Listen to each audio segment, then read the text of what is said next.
அஸ்ஸலாமு அலைக்கும் வரஹ்மத்துல்லாஹி வபரகாத்துஹு. தினமும் ஒரு ஹதீஸ். நாங்கள் ரசூலுல்லாஹி ஸல்லல்லாஹு அலைஹி வஸல்லம் அவர்களுடன் தொழுது கொண்டிருந்த பொழுது சிலர் வேகமாக ஓடி வரக்கூடிய சப்தம் கேட்டது. தொழுகை முடிந்தவுடன் அல்லாஹுவின் தூதர் ஸல்லல்லாஹு அலைஹி வஸல்லம் அவர்கள் அவ்வாறு வேகமாக வந்த மனிதர்களை நோக்கி, ஏன் இவ்வாறு வந்தீர்கள் என்று கேட்க, ஜமாஅத் தொழுகையில் கலந்து கொள்வதற்காக வேகமாக ஓடி வந்தோம் என்று அவர்கள் பதிலளித்தனர். இனி இவ்வாறு செய்யாதீர்கள்.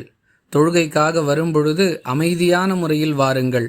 கிடைத்த ரகாத்துகளை தொழுங்கள், விடுபட்டவற்றை நிறைவு செய்யுங்கள் என்று அல்லாஹுவின் தூதர் ஸல்லல்லாஹு அலைஹி வஸல்லம் அவர்கள் அறிவுரை கூறினார்கள் என அபூ கதாதா ரலியல்லாஹு அன்ஹு அவர்கள் அறிவிக்கிறார்கள்.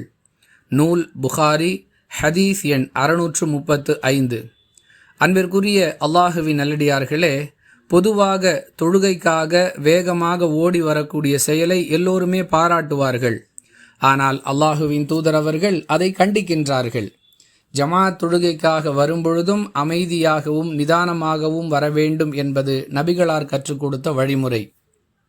உண்மையிலேயே முழுமையான ஜமாஅத்தை அடைந்து கொள்ள வேண்டும் என்ற எண்ணம் யாருக்கு இருக்கிறதோ அவர்கள் முற்கூட்டியே தொழுகைக்காக தயாராகி வந்து கடமையான அந்த தொழுகைக்குரிய முன் சுன்னத்தை நல்லவிதமாக நிறைவேற்றி அதற்கு பிறகு நடைபெற இருக்கும் ஜமாஅத் தொழுகைக்காக காத்திருந்து அந்த தொழுகையை முழுமையாக ஜமாஅத்துடன் தொழ முயற்சிக்க வேண்டும். இதுவே சரியான முறை.